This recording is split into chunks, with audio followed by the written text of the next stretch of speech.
Сайн байцгаана уу? Та бүхэнд энэ өдрийн мэндийг хүргэе. Gaulle үндэсний компаниас хөрөнгийн зах зээл сонирхолтой зориулан сурал хичээл бэлтгэн хүргэдэг. Энэ удаад бид Монголын хөрөнгийн зах зээлийн эргэцсэн орчин сэдвээр ярилцах болно. Энэхүү сэдвийн дор бид хөрөнгийн зах зээл бол зохицуулалттай зах зээл, Монголын хөрөнгийн зах зээлийн зохицуулалт, хөрөнгө оруулагч таныг зохицуулалт хэрхэн хамгаалж байна вэ гэсэн сэдвүүдээр ярих болно. Хөрөнгийн зах зээл бол зохицуулалттай зах зээлээ. За энэхүү графикт Америкийн нэгдсэн улсын Dow Jones Industrial Average Index 1900 оноос 2014 хүртэл график харагдаж байна.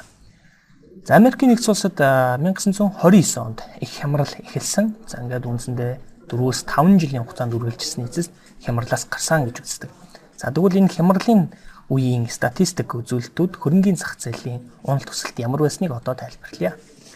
1929 оны 10 дугаар сарын хар мягмар гараг гэсэн энэ өдөр бол зах зээл унаж эхэлсэн байдаг. За тэгвэл үүнээс өмнөх 1920 он буюу 1920-21 оны үед бол Dow Jones Industrial Average Index буюу зах зээлийн индекс нь 63.9 байжээ. За ингээд 1929 оны 10 сар гэхэд тус индекс 381.17 нэгжид хүрч 7 жилийн хугацаанд 6 дахин өссөн байна. Энэхүү өсөлтийг түүхэнд Америкийн нэгдсэн улсын эдийн засгийн өсөлтийн алтан үеч гэж нэрлэсэн байдаг. За харин 1929 оны 10 дугаар сарын хар мягмар гарагт зах зээл унаж эхэллээ. Ингээд 1933 он гэхэд индекс 41.22 нэгж хүртэл унаж 4 жилийн хугацаанд 86% уналтыг үзүүлсэн байна. Эргээд зах зээл сэргэлээ. Ингээд 1956 он гэхэд 1929 оны үеийн 381.17 нэгжид хүрсэн байна. Энэ хугацаанд 27 жил үргэлжилсэн юм а.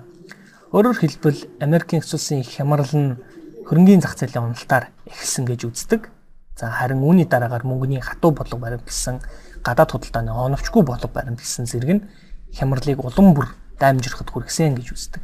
Энэ нь эргээд хөрөнгийн зах зээлийг 27 жилийн хугацаанд сэргэхэд нөлөөсөн гэж үздэг байна. Хямралын үеийн дүр зургаас та бүхэнд товчгоон тайлбарлая. Энэхүү графикт 1929 оны Америкийн нэгдсэн улсын дотоодын нэвтрүүлэгтүүнийг 100 нэгжээр тооцож авсан тооцоолол харагдаж байна. Ингээд 1932 он гэхэд дотоодын нийт бүтээгдэхүүн нь 1929 оныхоос 26.6%-аар барьсан байна. Харин ажилгүйдлийн түвшин 1932 он гэхэд 23.6% хүрсэн байна. Ажилгүйдчүүдийн игнээ уртаас урт дараалал үүссэн, эдийн засгийн хямрал үүссэн, за мөн банкуд дампуурсан, хөрөнгийн зах зээлийнхэн бол юу ч үгүй хоосорсон он жилүүд байлаа. Тухайн үед 1929 оны 10 сарын хар мягмар гарагт өглөө нь тэр бумтан байсан хөрөнгөтнүүд оройн нь $1 долларгүй болтлоо ядуурсан өдөр зураг хүртэл ажиглагдсан гэж түүхэнд тэмдэглэгдсэн байдаг. Зарим нэг брокеруудын хувьд амиа хорлсон ч гэж үзсэн байна. Түүхэнд бичсэн байдаг. За та бүхэнд энэхүү үйл явдалтай холбоотойгоор Бенджамин Грахам гэдэг хүний бас амьдралынтай холбоотой товчхон мэдээллийг хүргэе. Тэгэхээр энэ хүн бол Колумбийн их сургуулийн профессор Warren Buffett-ийн багш, үнэт цаасны шинжилгээний эцэг гэгддэг Бенджамин Грахам хүртэл тухайн үед хувийн мөнгөө бүгдийг нь алдсан гэдэг, мөн түүний удирдах байсан компани бараг дампуурсан гэж түүхэнд бичигдээ үлджээ. Гэхдээ тэрээр агуу эрдэмтэн бизнесмен байсан учраас эргээд богино хугацаанд хөл дээрээ зогссон байна. Түүний бичсэн ухаалаг хөрөнгө оруулагч номыг өдгөө хүртэл хөрөнгийн зах зээлээр мэрэгшиж буй хүн бүр заавал унших ёстой ном гэж үзсээр байна. Учир нь тэрээр уг номдоо дэлхийн түүхэнд их хямрал гэж бичигдэн үлдсэн агуу уналтын үед хоримтлуулсан туршлагаасаа хуваалцсан юм а. Домогт хөрөнгө оруулагч Warren Buffett миний хамгийн сайн хөрөнгө оруулалт бол Бенджамин Грахамын ухаалаг хөрөнгө оруулагч номыг уншсан явдал юм гэж өөрийн удирддаг Berkshire Hathaway компани хувьцаа эзэмшигчдийн хурал дээр хэлж байсан удаатай. Мөн тэрээр би бол 85% Бенджамин Грахам, 15% Фишер гэж хэлсэн байдаг. Энэхүү мэдээллийг энэ видеонд оруулсны учир шалтгаан нь та бүхэн энэ хүний талаар болоод энэ хүний бичсэн номыг заавал олж уншиж хөрөнгийн зах зээлийн талаар өөрийнхөө мэдлэгийг зузаатгаарай гэж хүссэн учраас энэхүү мэдээллийг орууллаа. Америкийн нэгдсэн улсын хувьд их хямралаас авсан олон сургамжууд байсан. Үүний нэг нь бол хөрөнгийн зах зээл дээр шинжил хийсэн явдал юм а. Хямралын дараа хөрөнгийн зах зээлд итгэх итгэл огт үгүй болсон байжээ. Ийм нөхцөлд итгэлцлийг бий болгох нь хамгийн чухал байлаа. Ингээд 1933 онд Америкийн нэгдсэн улсын конгрессээс үндэс цаасны хуулийг баталжээ. 1934 онд үндэс цаасны арилжааны хуулийг баталсан. Ингээд тэр ондоо үндэс цаасны арилжааны хорог байгуулсан байна. Ийхүү хөрөнгийн зах зээл нь Америкийн нэгдсэн улсад маш олон тооны зохицуулттай зах зээл болж эхэлсэн юм а. Харин 1929 оноос өмнө нь бол маш бага хэмжээний зохицуулт хийгддэг зах зээл байжээ. Ингээд Америкийн нэгдсэн улсын хөрөнгийн зах зээлийн зохицуулалт нь бусад орнуудын хөрөнгийн зах зээлийн хөгжил төвшөлд бас маш их нөлөөлсөн. Америкийн нэгдсэн улсын их хямралын сургамжаас бусад улс орнууд маш хэмжээний сургамжуудыг бас авсан. Үүний үр дүнд олон хөгжсөн өндөр хөгжилтэй орнуудын хөрөнгийн зах зээл өнөөдрийн байдлаар маш олон тооны зохицуулттай нарийн хяналт хариуцлагын тогтолцоотой болж хөгжсөн байдаг.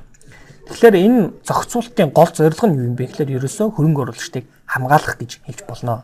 За хөрөнгө оруулагчдыг хамгаалахдаа мэдээллийн ил тод байдлыг бий болгодог.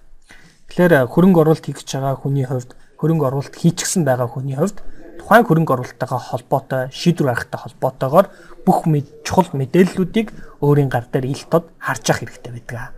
Тэгэхээр зохицуулалтаар дамжуулаад мэдээллийн ил тод байдлыг хангаж өгөх нь хөрөнгө оруулагчдыг эрсдлээс хамгаалж байдаг юм а.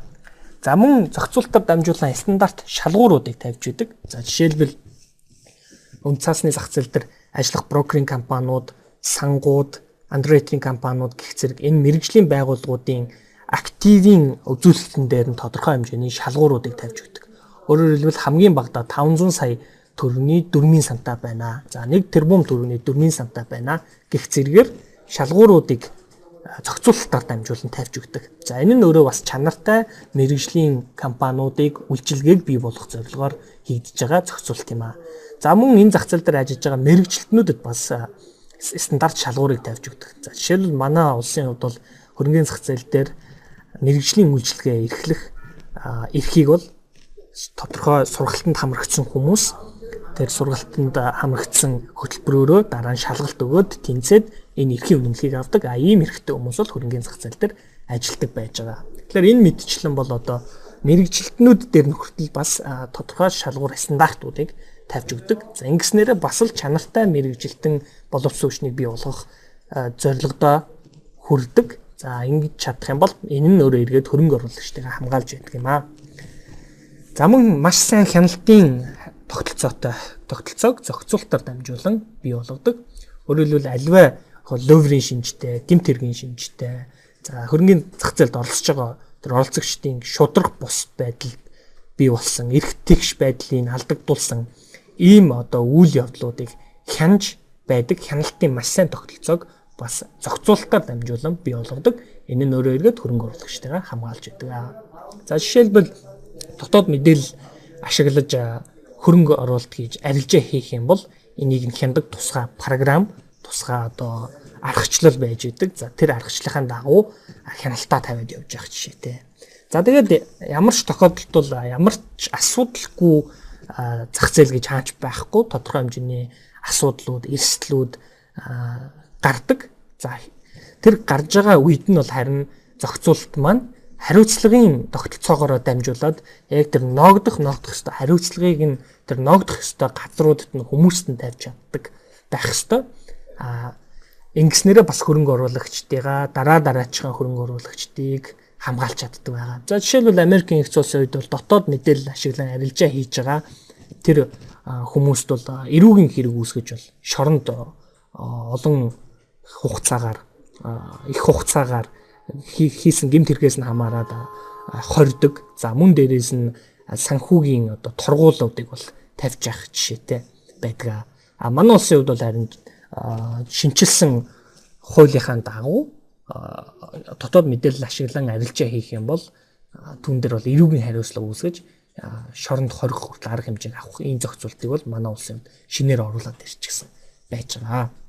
Тэгэхээр энэ дөрвөн одоо арга хэрэгслээр дамжуулан зохицуулалт маань хөрөнгө оруулагчдыг хамгаалж идэг юм аа. За ингээд хөрөнгө оруулагчтай хамгаалсны үр дүнд зах зээл маань итгэлцэлд суурилсан тогтвортой, хамгаалттай, эрсдэл багтай ийм зах зээл болж хөгжин бий болж дэвшиж явдаг. Тэгэхээр улс орнуудын хувьд хөрөнгийн зах зээл өндөр хурдтай хөгжүүлээ, өндөр хэмжээнд хүргэе гэж ингэж зорж байгаа улс орнуудын хувьд бол яхааргүй маш сайн нарийн зохицуулалтыг бол хөрөнгийн зах зээл дээр хийж өгөх шаардлагатай байдаг. Ёс суртахуунгүй үйлдэлээс сэргийлж зохицуулалт бас оршиж байдаг. За хөрөнгийн зах зээл бол итгэлцэлтэй тогтдог биш бид түрүү ярьсан. За учир нь та өөрийн мөнгийг өөр хүнд өгч хөрөнгө оруулж байна. Энэ нөхцөлд таны мөнгийг зөв зохистой зарцуулж байна уу эсвэл хулгайлаад зугтчихж байна уу гэдгийг та маш сайн мэдэх хэрэгтэй болно гэсэн үг. Гэтэл таны итгэлийг ёс суртахуунгүй хүн эсвэл хэсэг болон хүмүүс юу ч үгүй хуулж орхих эрсдэлтэй. Энэ бүхний эцэст бол таал хохирж үлддэг. Ийм учраас хөрөнгийн зах зээлд өндөр ёс суртахуунтай хүмүүс ажиллах ёстой байдаг. За тийм ч учраас санхүүгийн салбарт ажиллах олон улсын мэргэжлийн зэрэг олгодог шалгалтууд хамгийн түрүүнд ёс суртахууны шалгалтыг авдаг. Үүндээ бас өндөр ач холбогдол өгч байдаг. Гэхдээ хүн бүр өндөр ёс суртахуунтай байдаггүй бид мэднэ. За ийм л учраас хөрөнгө оруулагч таныг хамгаалахын тулд зах зээлээ хамгаалахын тулд хууль, дүрм, журмуудыг боловсруулж хэрэгжүүлэн ёс суртахуунгүй үйлдэлээс үүдэн гарах хор уршигаас урьдчилан сэргийлж байдаг юм аа. Санхүүгийн зах зээл төр дундаа хөрөнгийн зах зээл бол эдийн засаг дэх хамгийн их зохицуулалттай сектор юм аа. Цаашиж тийм байхаас өөр аргагүй. Учир нь ёс суртахуунгүй хүмүүс зах зээлд итгэх итгэлийг юу ч үгүй устгаж орхидог. Тэд хувь хүний санхүүгийн амьдралыг сүрүүлээд зогсохгүй, улс орныг дампууруулах аюултай гэдгийг мартчихгүй. За иймээс хөрөнгө оруулагч та өндөр ёс суртахуунтай брокеринг компани, хөрөнгө оруулалтын сан, за мөн өндөр ёс суртахууныг чанд баримталдаг компанид хөрөнгө оруулах нь зүйтэй гэж хэлэх байна. За ингээд анхаарал хандуулсан та бүхэнд баярлалаа.